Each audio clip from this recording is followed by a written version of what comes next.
Ya bang bayi, ada yang ya ini emang lagi uwes. Apa lo mas?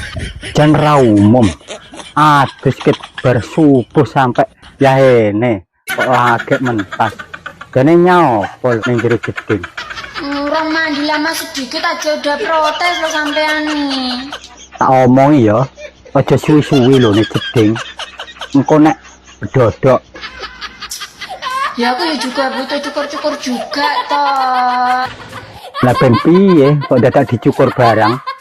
Kok biar apa? Biar nang biak itu nanti nggak kangelan. Mbok ya rasa dicukur. Nek dicukur kuwi malah ketok ngowoh. Nanti kangelan biak gak ketemu. Leru.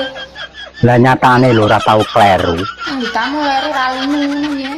Kleru apa? Lu kleru dalane. Kok iso kleru apane? Lah wong ngangger wayah ya mestine pas ngono kok. Apa? Dek, kok wis keramas. Berarti wis bar no.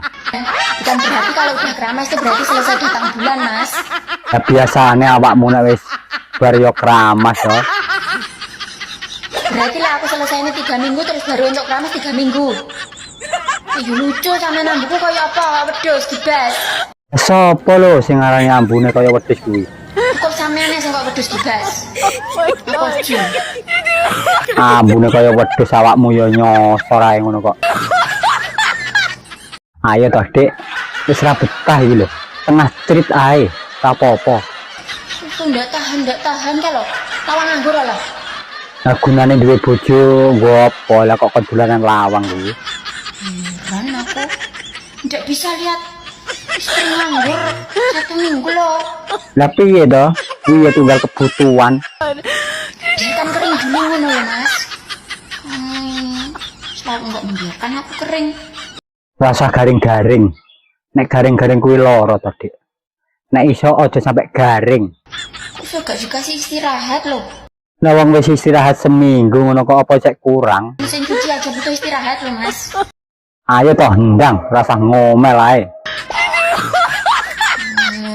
Panggang geger ya. Pokoke gelem ra gelem kudu gelem. Lebok nih bolongan botol aqua kan. Wong wedok ora genah. Ya wis, aku tak jajan ae. Tapi nek lambemu ngomel ae, titen ono ya. Anjay.